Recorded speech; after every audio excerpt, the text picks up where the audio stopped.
what I want to start with is talking a little bit about why libraries matter. And you might be thinking like, well, I already know why libraries matter. And so just humor me. Libraries are, as we learned, places where you can learn crap. Uh, and they're also, though, places where people can come together. And I know the North Shore Senior Center does an amazing job of offering programs and events and spaces. So too does the library. We are there to provide access to information, to programs, to connection. And my marketing manager would chide me if I didn't mention that we do have our One Book, One Northbrook series of programs coming up in October. We're reading Symphony of Secrets, which you can get as a physical copy or a downloadable ebook or audiobook. It is a story about a musician who has to kind of uncover some secrets around a unpublished symphony. And as he digs deeper, he starts discovering that things are maybe not as they seem with who they think the composer is. So it has bits of mystery, it has historical fiction in it. If you're a music lover, it has a lot about music in it.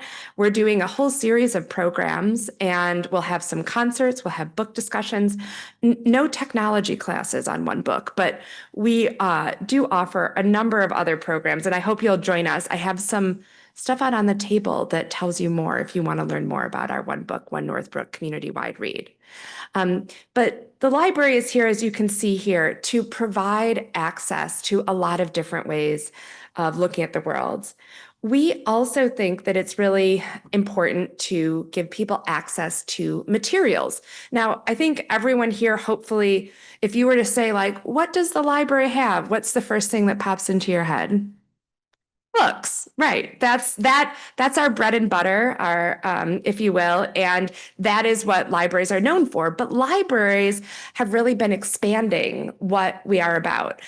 You can check out board games. You can take old technology and digitize it. We have projectors. We have memory kits. We have in our library of things, which is in our lobby. We're adding new items every month to help people in the community either investigate and see if they want to purchase something or if they just need something for a little bit. These are places where people don't have to go out and buy stuff, which also will lead into some sustainability stuff that I'm going to talk about a little bit later. Okay, so ultimately, why libraries matter is because we are there to bring people together. We are the most trusted unit of local government nationally. If you ask people like, do you trust the government? I'm not going to answer for all of you, but most people, when you say, do you trust libraries, over 80%, according to Pew Research, says that they trust their local libraries. And so that is something that we take very seriously, that we are there to provide people access to learning, to resources, and most importantly, to each other. We know from the CDC that there is a loneliness epidemic happening in our country. It is happening with seniors, it's happening with adults, it's happening with our teenagers, and the library is a place where people can come together. And so I'm telling you all of this to kind of frame what we're seeing happen in libraries, because it all ultimately comes back to how we can provide people with access to accurate and timely information and give people spaces to come together. Okay, so Ron gave a little bit of a sneak peek. And as you know, a couple weeks ago, if you were here, how many people were here for the program? Okay, so some of this is going to sound familiar, but there hopefully are going to be a few other things as well that you will be interested in. For those of you that weren't here, I'm not going to be redoing the whole talk because that would be an entire hour, but I am going to give you guys a little bit of the trends that we're seeing on the intellectual freedom front. So intellectual freedom is a core principle for libraries. So this isn't a new thing for us. The ALA Bill of Rights is over 100 years old. We take very seriously our responsibility to provide access to a variety of viewpoints. The libraries must serve all sides of our community.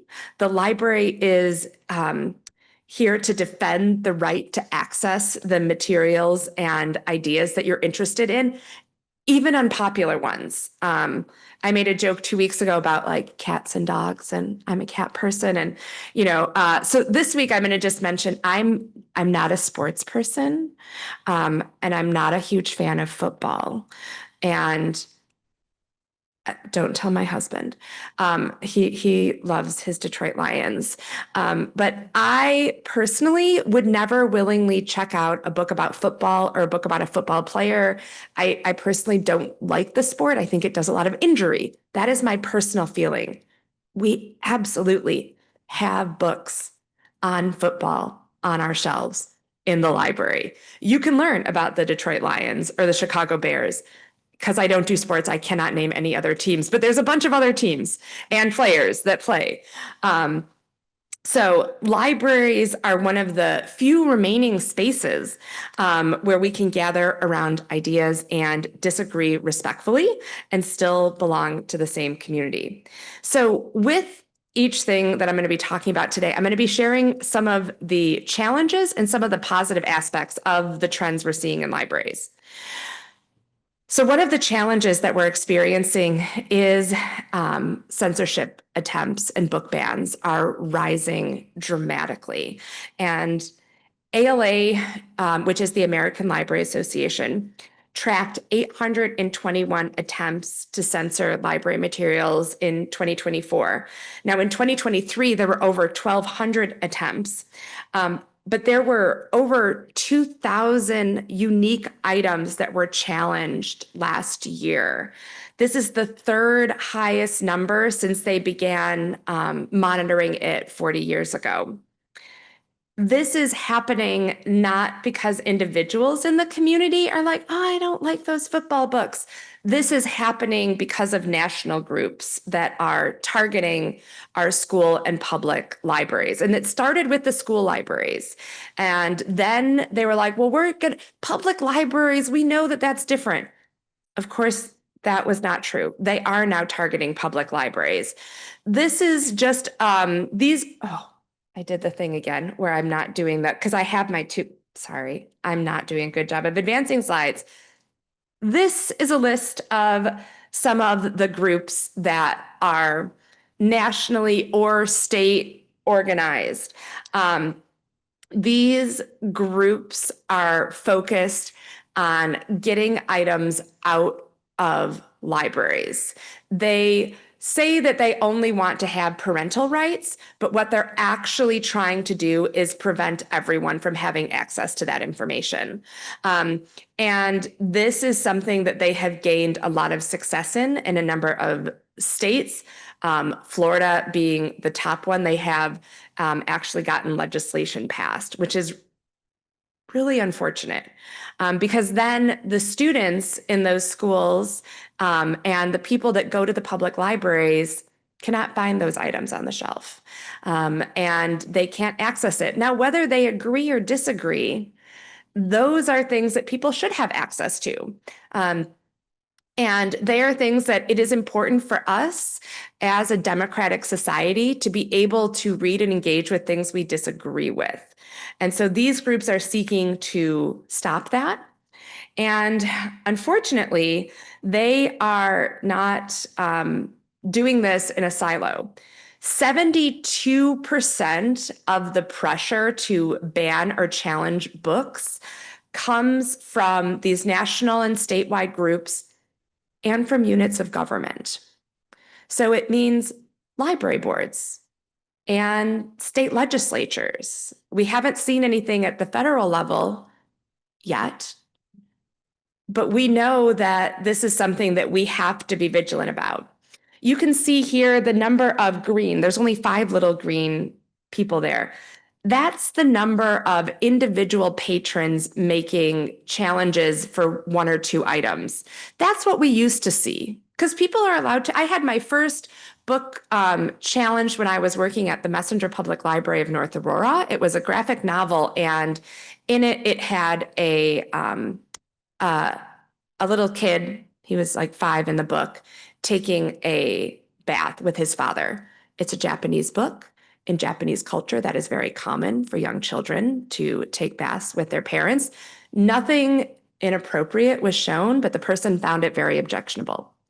So they're allowed to. They're allowed to find that objectionable. And we explained why the book was on the shelf. We reviewed it. We went through a very intensive process, and it remained on the shelf. And we focused on helping that parent find things that were more suitable for what they wanted their child to be reading, because that is their choice as a parent.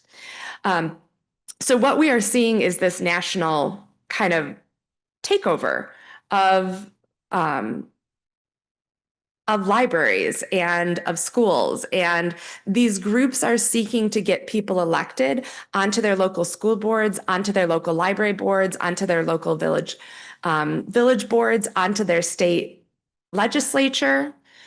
And they are not just asking for 1 or 2 items to be removed. They are coming with hundreds of titles. They are coming with books like The Diary of Anne Frank and Charlotte's Web and Harry Potter and To Kill a Mockingbird and The Bluest Eye by Toni Morrison. They are coming with books that are considered classic, and that is something that is incredibly disturbing. And so I'm telling you about this, not because all hope is lost. I do not think it is. And I'm going to tell you some positive things, I promise, in just a second. But because as citizens in your communities, you have power. You can say, no, I don't want this. And so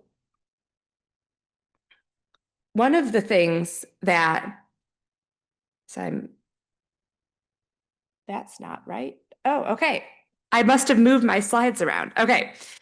So one of the things that you can do is you can speak up. You can pay attention. Look at your library board minutes. See what's on the agendas for your meetings. See what's going on at your local schools.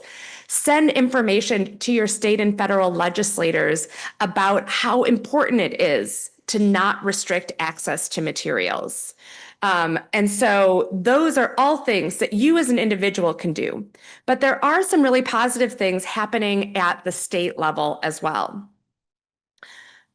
Illinois was the very first state to restrict funding for public libraries if their boards restricted materials. So they're saying they were banning book bans.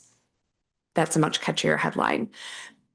What it means is that each of our library boards, there's over 600 public libraries in Illinois, each of our library boards had to pass a resolution either adopting the American Library Association Bill of Rights, which promises free access to information, or they had to pass their own resolution saying that they would not ban materials.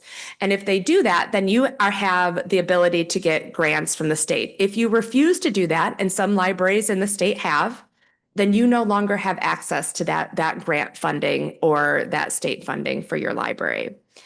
Illinois was a trendsetter, but as you can see now, there's a number of other states that have passed it. They're all in green, as well as a number of states that are considering legislation around this, which is great news because it's saying at the state level, we do not support censorship.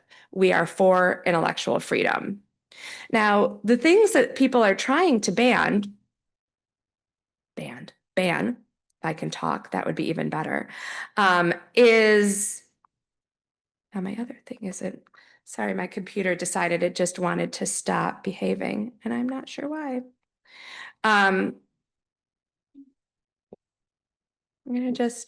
We're gonna just go with it.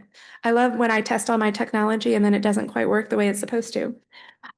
So one of the other really great positive things around intellectual freedom is what we are seeing coming out with materials.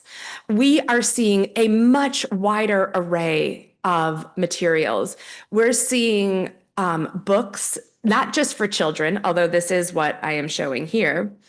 We are showing books that represent different identities, people of color, representing different abilities, representing different religions and nationalities, people with different types of families, all of these things now, so that when people go to look for materials, they're seeing books that represent their lived experiences. Now, you can obviously see I am a middle-aged white lady from the South Side. So I often saw books that represent me. I have cousins who are biracial. They never felt like they saw books that represented them and what their skin color looked like or what their lived experience was. We're now seeing that. So publishers have realized the importance of this. And this is a huge net win for, I think my computer is just being very, very unhappy. We're going to just not look at it. There's a huge net win in the variety of materials that are made available for kids, teens, and adults. And this is an excellent thing because it isn't just for people that hold those identities, it's for all of us as well. So I can learn about what it is, what some of the mythology for Indigenous peoples are, or what it was like to be an immigrant coming into this country, or what it's like to be a different religion. All of these things now we can access and have so much more variety, which is a really wonderful thing. So I have a key takeaway for each of my sections that I hope you'll remember and take with you. These are like sound bites that you can use either when you're eating pizza or when you're out in the community talking about the importance of libraries. I'm just putting that out there as not a must do, but a nice to do. And so libraries are absolutely at the forefront of free access to information. Now, you might be thinking to yourself, it's not free. I pay a bunch of taxes. Okay, 100% accurate. Thank you to all of you who pay taxes to your local library. Libraries account for about 3 to 5% of your overall tax bill in most communities. And we are finding ourselves in the crosshairs of this cultural divide that we are seeing in our country. And we're ready for this fight, but it is a fight and it is a challenge. Okay, so intellectual freedom is probably the top thing that most people think about, but libraries also are critically important when we think about supporting our local communities. Because the library is a hub in the community, as I said, for people to come together. This is a picture of the Northbrook lobby. How many Northbrook people do we have in the audience today? This is great. If you don't live in Northbrook, we're a public library. You can still come and visit us. We're very friendly. So if you're in Glenview or Glencoe or even Des Plaines, you can come and still visit us. Bring your library card. You can even check out materials. One of the big positives is that we continue to evolve to meet the needs of our community. We did a major remodel of our lobby in 2021. Don't recommend doing a major construction project in the middle of a worldwide pandemic. Not the funnest thing, but it has resulted in a very net positive. We now have RFID, and this is something that many libraries are implementing. The goal of us doing this was to move our staff away from transactional work of let me check out. We check out about 1 million items a year. Let me move away from checking it out to moving instead to relationship building, because we recognize that that is one of our key roles as an institution in our community. This is a picture of our auditorium during one of our before one of our programs. The library provides a space for people to come together and learn and enjoy. We do a whole host, as I already mentioned, of concerts and lectures. We do book discussions. The auditorium is a very unique thing for Northbrook. This isn't something that a lot of libraries have, but this is absolutely something that we see as a huge positive because it creates space in the community for the community to come together. Has anybody here visited our makerspace? Oh, only a couple. Okay, this is great. Then this is going to be so exciting for me to tell you about. This is a huge trend in libraries right now. Libraries all over the country have built makerspaces. Ours was built in 2018. And what it is it's a space for you to come in and create and explore, innovate. We have 3D printers, we have a laser cutter, we have sewing machines, we have embroidery machines. We just got a sticker printer. I haven't actually used it yet, so I don't know. I'm told it's very, very easy to use. So my niece is a huge sticker fan. She has the water bottles with all the stickers. And she's like, when can we go to the library and make stickers? And I'm like, well, once I learn how to use it, then you can come and we can do that. So this is a space that might look a little intimidating if you've never been in a makerspace before. Or you might say, I hear a lot of people say like, well, I'm not very creative, or I'm not good at making things. The goal isn't to be good at it. The goal is to learn and have fun. And sometimes you have the most fun when you try something and it doesn't work. And so I've been learning needle felting, and I am not great at it yet, but there is something very therapeutic about stabbing a needle into something over and over again. My husband gets a little bit worried of a worried look on his face sometimes when I do it when we're watching TV. But it is something that is a space that people can come together. And it is about connecting people with information and technology that you might not. I mean, some people have 3D printers at their home. You're probably not going to have a laser cutter at home. But these are places where you can try and explore. And one of the things I love best is I'll just walk through the space and just talk to people and be like, oh, hey, what are you making today? There was a kid in last week I was talking to, and he said, oh, I'm starting a button company.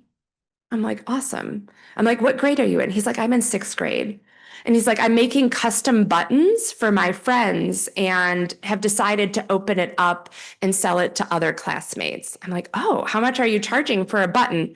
He's like, it depends on the intricacy of the design. I'm like, awesome. That's great. I said, well, good luck. And we've seen a number of local businesses start from the collaboratory. Um, we also have a digitization room here. Does anyone here have any old VHS tapes laying around in their house? Yeah. Okay. I have like an entire stack of them and I'm slowly working through them.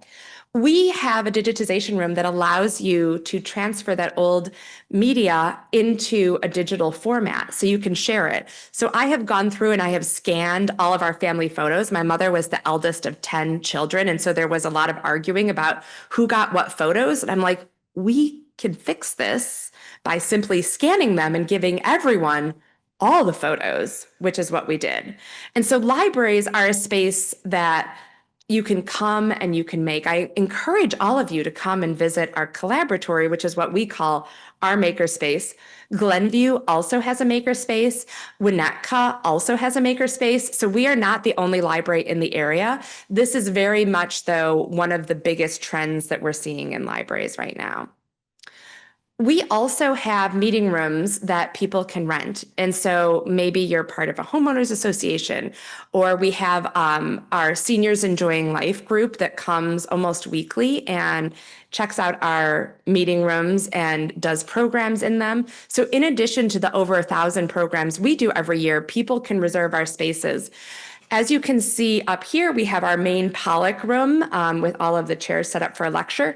We also just upgraded our civic room, and a lot of libraries are doing this, creating hybrid spaces, much like you have here, where you can be both online and in person. And so trying to give people access and choice is really important for us in libraries. I keep wanting to hit enter. Now, but it doesn't work. The arrows work, the enter does not. You would think I would have learned this already. So one of the challenges around continuing to provide all of these services for libraries is funding. As I mentioned, libraries on your tax bill typically account for 3 to 5%. Northbrook has an incredibly generous community. Our library is very well funded. Most of the libraries up on the North Shore are. However, there are many libraries in the state and country that are not. So there are over 9,000 public libraries in our country. In Illinois, as I mentioned, we have over 600. Of that 600, over half of them have budgets of under $250,000. And that is hiring all the staff, buying all the books, doing all the programs, maintaining your building. Of that, does anyone want to make a guess about what you think the smallest operating budget is of a library in the state of Illinois? Anyone want to guess? 25,000, lower. Someone's going to say 50, so lower than 25. Anyone want to guess one more? 10,000. Okay, it's a little bit higher. It is 12,500. It is a library that is, as you can imagine, very small. They're open 20 hours a week.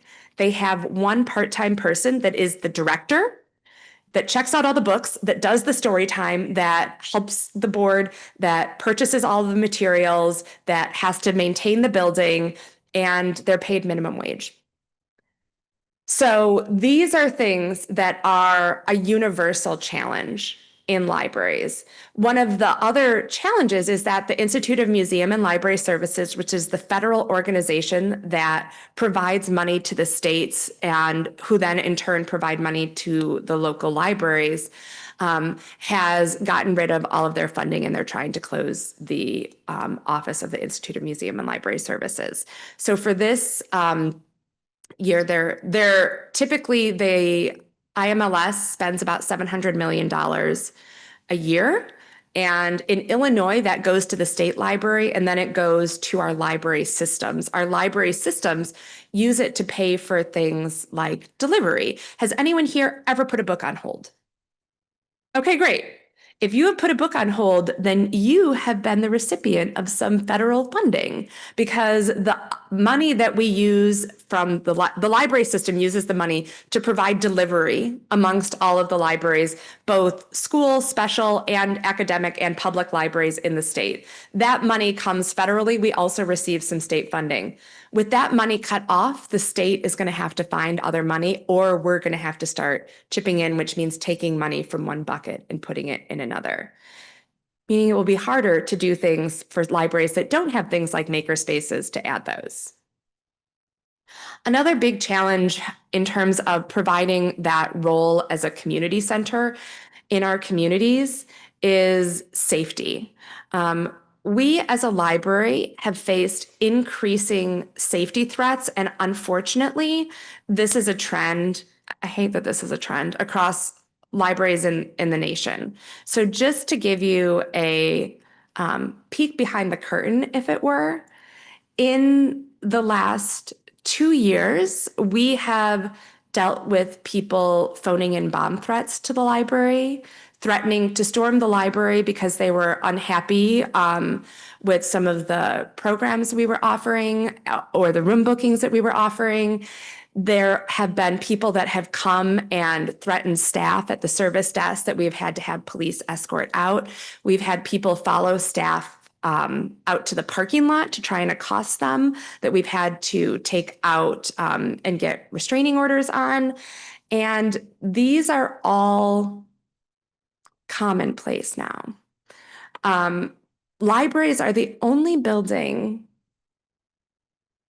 I know that this is true here too, but the only public building where anyone can walk inside and you're not asked to show an ID. You're not asked to go through a metal detector. We're not going to check your bag. And so that is something that we think is really important, but also is a big challenge because anyone can walk in. So what used to be not a big deal if a student left their backpack in a study room, now is something that we have to take really seriously and call the police about. And so this increase in safety threats is a lot, and it takes a toll. I don't want to trigger anything for anyone, but I'm going to share a story about something that happened at my library shortly after the Highland Park shooting 3 years ago. And I walked in, we had banned someone the day before because they had been coming in and accosting staff. They would sit in this chair and they would call the desk that they could see and ask staff to go get items. And then they would follow the staff into the stacks and try and like accost them. It was not physically accost, verbally accost, but it was still very upsetting for our staff. And so we said, no, your behavior is not appropriate in a public building, and we're going to restrict your access to it for a month. And then we would extend more if the behavior continued. And so the police had to be called. I had to escort him out. And so this happened the day before on July 3rd. On July 6th, I was walking through our circulation lobby, and a staff member said, "What are you going to do to keep us safe?" And I was like, that's a great question. And she's like, "I'm really worried about that guy that we just banned." I'm like, "Me too." I said, "Well, here's the good news." I said, "He knows who I am. He knows my name. I was the one he spoke to. I was the one who called the police, who had him escorted out. So if he's going to come in and attempt to harm, he's probably going to just come for me." She's like, "Oh, thank you. That does make me feel better." I'm like, "Okay, great. Well, good. I'm very glad because that's all I got. It's like they'll target me, so no worries." My husband hates when I tell that story. He's like, don't say that." I'm like, "I know, but it is true." And so these are the things that we're dealing with, and we want our space to be welcoming for everyone, but it is a challenge. So this is from a librarian who isn't from Illinois, but who wrote a book. And this quote really struck me because this is something that we're seeing as a major challenge in library staff. People are experiencing compassion fatigue, where you care so much, but you don't know how to have healthy boundaries, and people don't, they take everything on. But we are seeing more and more evidence of burnout and trauma showing up in libraries in the same way that you see in social workers or in emergency room doctors. These are things that you would not expect in a library. We're seeing people, unfortunately, leave libraries because they're like, I don't want to deal with this. I don't want to have to do this. And so that is a major challenge. And in order to keep our libraries going, we need to be working on the next generation of library leaders. But I know so many assistant directors and managers that are like, I don't want to be a library director. Or librarians are like, I don't want to be a manager. And we need those people. And so that is something that we as a profession are really focused on because we want to remain those community hubs. But we are still here, and we are going to keep evolving to meet everyone's needs.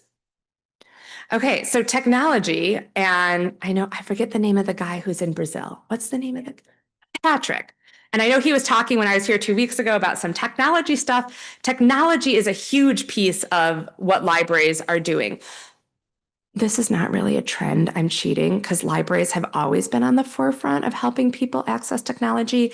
Back in 1984, the Northbrook Library got its first Apple computer and started offering computer one-on-one classes. So I'm cheating a little. It's not super new.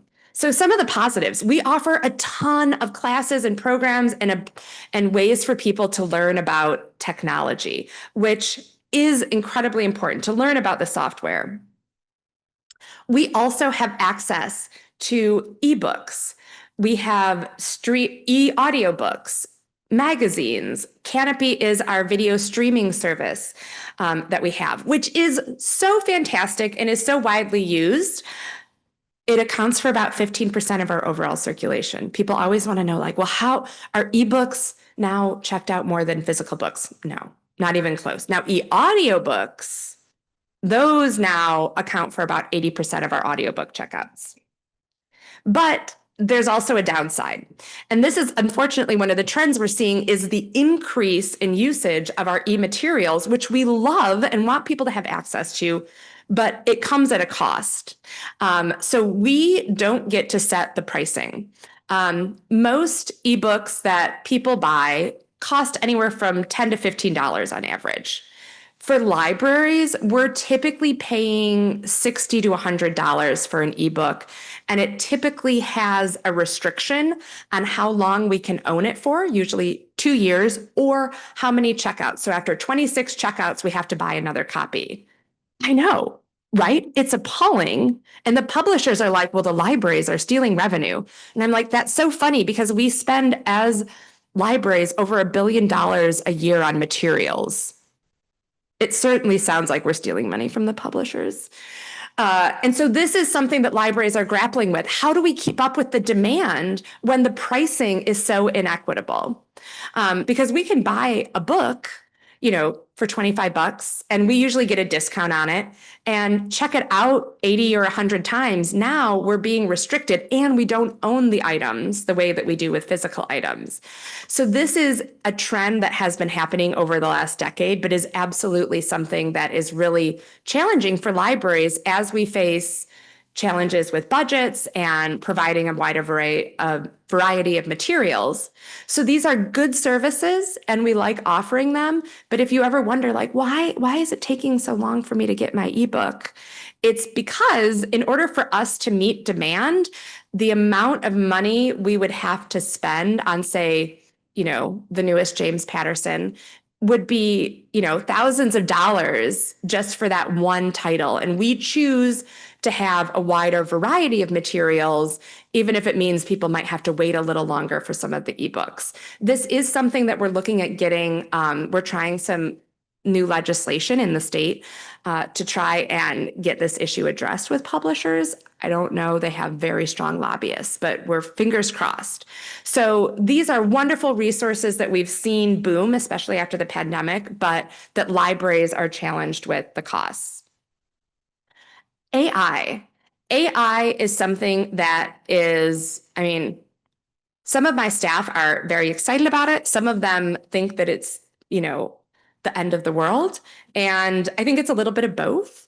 It is something that isn't going to go away, but we as a library have an opportunity to teach people how to use it ethically and responsibly. We know that there are challenges with AI, but we want people to understand the good, the bad, and the ugly. So we've been doing a number of programs about how to use AI, but also ethical considerations. What are some of the environmental and sustainability challenges around AI? Because it does use a lot of energy. So AI is absolutely a positive, and it is also one of the biggest challenges that libraries face.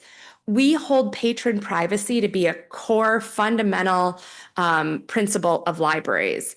We are not going to tell you, what your spouse checked out. We are not going to tell you, I'm sorry, what movie your neighbor had that they like so much. We're not going to share that information. That information is not only codified in the Library Records Confidentiality Act, which prohibits us legally from sharing it, but we want to make sure people feel safe coming in and checking out materials.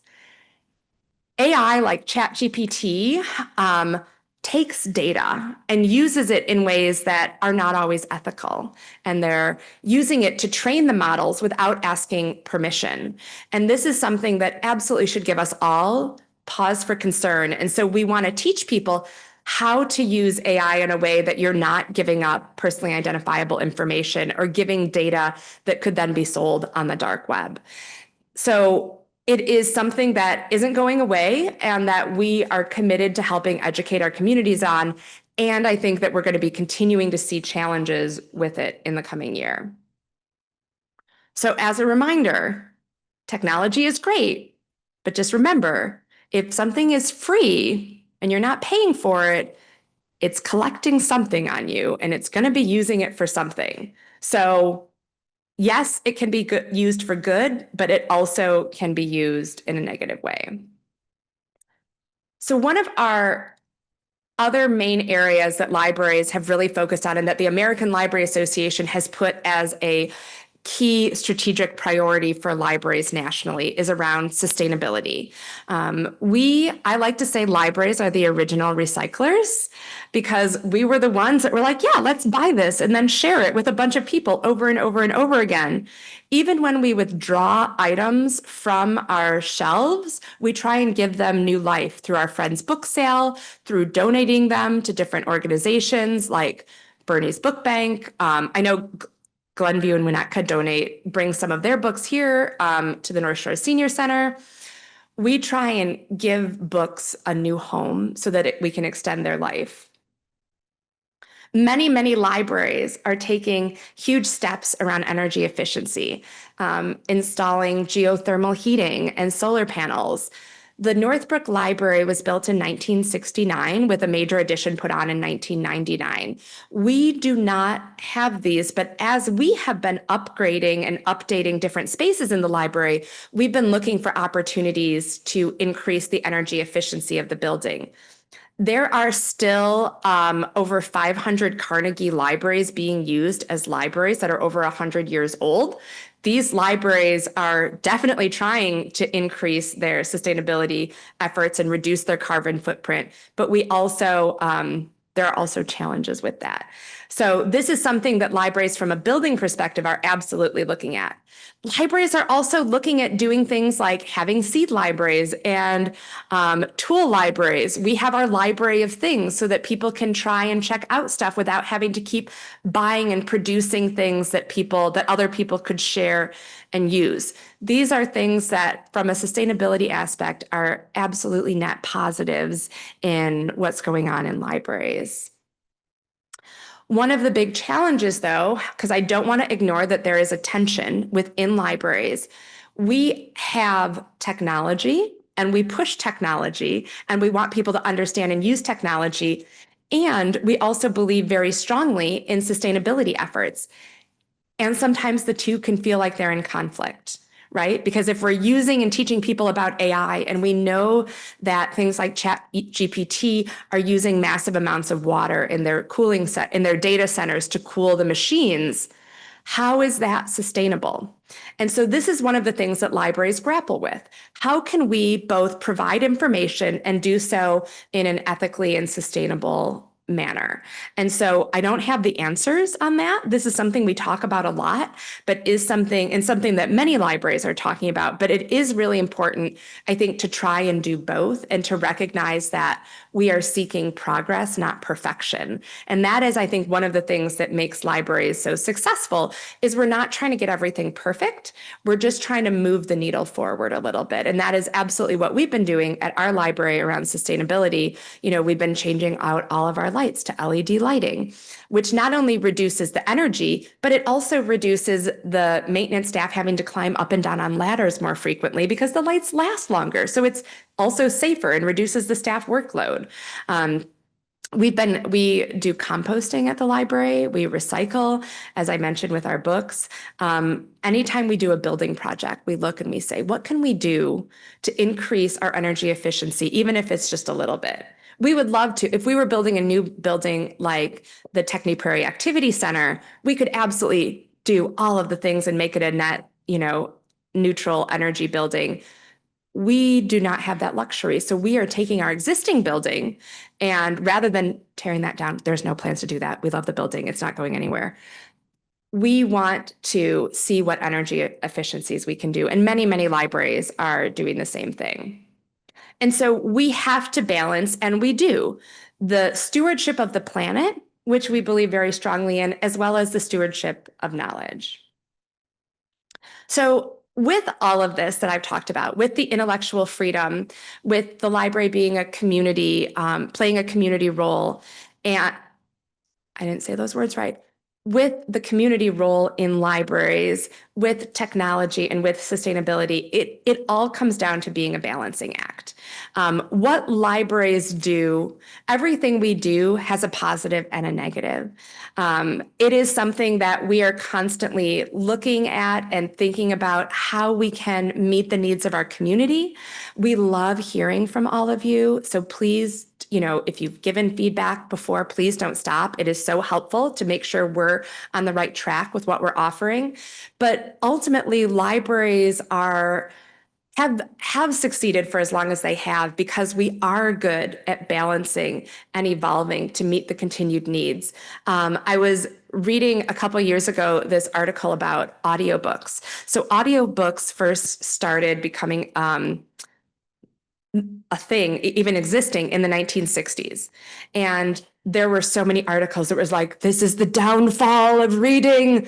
Our literacy rates are going to go, are going to plummet. This is going to be awful. It's going to ruin society. Audiobooks are going to be the end of society and reading as we know it. Now, I think we all know that hasn't happened. The same thing was said 20 years ago when ebooks first started coming on the market. What libraries do is we offer choices. So yes, you can check out a print book. Yes, you can check out an audiobook. Yes, you can check out an ebook. Yes, you can watch the movie version of the book. It's probably not going to be as good, but we have it. And these are all things that we seek to do. We don't want to limit choices. We want to expand choices. And that is ultimately what we see in the trends happening in libraries is how do we balance all of these competing needs, competing ideas so that we can present a balanced library, materials, programs, and services to meet our community needs. This is where ultimately we are always seeking to do. We want it to be a place for people to learn, to connect, and to feel like they belong because they do belong. And that is what we will always seek to do, even as we see things change. I like to say every library in the country is exactly the same and completely different because we all do the same core things, but we all do them in different ways to meet the needs of our community. And so when we think about the future of libraries, what we know is that libraries are going to continue to meet the needs and adapt, and that we do that best when we hear from our communities and know what is of interest to you and what is not of interest. So if anyone else doesn't like football, say. So libraries are going to continue evolving because society continues to evolve. And I'm so excited to see what the future holds because it has been a fun for me 25 years so far in libraries, and I know the future will hold lots of other great stuff. And thank you so much. I wanted to leave a little bit of time for questions, which I think we have before pizza. Let's give Kate a big hand. You got about 10 minutes.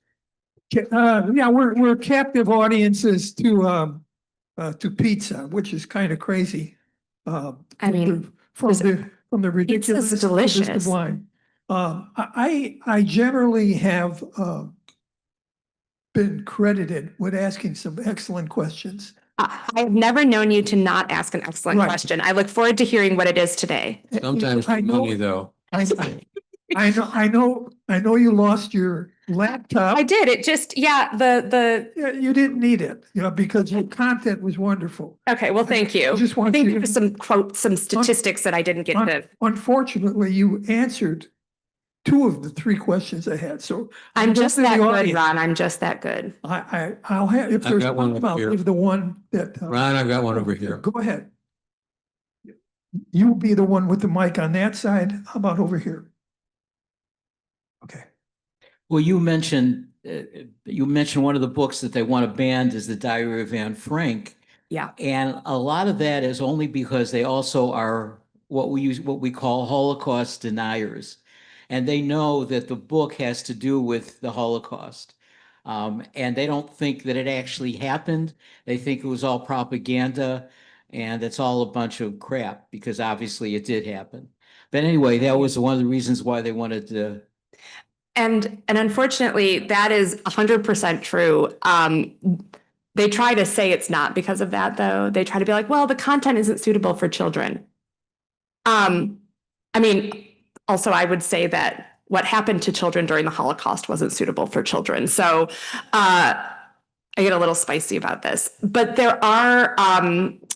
there is information on the American Library Association Office of Intellectual Freedom if you want to understand what reasoning people are giving for why they're banning different books. When I read it, it just makes me really angry, so I don't go on it too often. But if you're interested in hearing more of it to understand why people are doing this, that's a great place to go. What's the process for choosing books and materials, and how many people are involved in those selections? Oh, that's such a great question. Okay, so we at our library in Northbrook, we spend over $1 million a year purchasing materials. That includes our ebooks, our print books, our magazines, movies, music, everything. The library has 30 librarians. So these are masters in library and information sciences, degreed librarians who purchase the materials. One of the main areas of focus when we get our MLIS is teaching us how to purchase materials and have balanced collections. So we have journals that we read, we take patron comments. We also look very closely at what is popular. And so it's like, oh, dessert cookbooks are super popular. Those are always popular. And so like we want to make sure we have a good selection. But that doesn't mean that we want to ignore like pasta. And so we have selectors that are responsible for specific areas like cookbooks. And that is their kind of subject. They're the subject matter expert to make sure that that collection has balance. And they go through and they know their collections intimately and they're buying new items. We also, when we weed or withdraw items, look to make sure we're still, like if we're weeding something, like if you're weeding all the pasta books, you know you can't only have dessert books, you need to buy some new ones. So this is where our librarians spend probably about 40% of their time is maintaining our collections. We add between 2,000 and 3,000 new items every month. So, yeah. Hi, thank you very much. It's been so informative. I understand, I use Libby a lot. Excellent. And I do audio as well as print. Yes. I don't think I understand what an ebook is. Is that different than an audiobook? So the ebook is when it has the text on the screen, and the e-audiobook means that you're listening to it. So if you're using Libby, Libby is the Overdrive app. It's the one that most people most commonly use. That is what is, they have magazines in it. They have ebooks, which you can download onto a tablet or read on your computer or your phone. And the e-audiobook is just the listening. So if you just think of like book or audiobook, it's the same. We just put an E on the front of it to help differentiate. So. Next. At the beginning of the talk, you mentioned or you showed some organizations, people that are actually groups politically organized. Yes. Here, I can go back to that. Do something about books they don't like. Is there any organization or group to counter that in existence? That's a great question Let too. me add on to that Yeah, question because please. mine was along the same lines. I know you form committees at times. And when you do you address issues like this via the committees, and how does that work? Tied to both of our questions. Yeah, so looking at it both at the local, state, and national level. So I'm going to start national and work our way down. So at the national level, the American Library Association Office of Intellectual Freedom is responsible for helping combat book challenges. And so they are the national group that really focuses on this. Are there any grassroots ones that have sprung up like this? No, not that I have heard of or been aware of. And I think I'm confident that I would be. In terms of state ones, we do have some state groups here that have sprung up. And one of them is United for Libraries. And that is essentially just not just about book challenges, but just about supporting libraries. That was founded, actually, it came from some people downstate and now has become a statewide organization that you can join. I will send Ron the link for that as well. He has the slides to share, but I'll send him the link that he can share with everyone. Kate, another great presentation Thank by you. you. That's a good compliment to the one two weeks ago. What was I going to say? Oh, one thing I wanted to ask about was the library board. Do you always get their full support, or do you often have to do what they ask you to do? Well, they are my boss, so I do have to do what they ask me to do. But our board in Northbrook is phenomenal. There are 7 elected members from the community that represent the library, and I have worked with and advised other libraries on boards that were not as responsive. I just realized I didn't answer the other part, the local part. The Friends of the Library, I'm going to go back to Ron's and then I'm going to answer that. And I know pizza is coming in like 30 seconds. Ron, You're good, you're good. okay. If anyone leaves because of pizza, I totally get it. I'm a pepperoni and pineapple kind of a person. I don't know if that's going to make you guys not want to talk to me anymore, but that is what I am.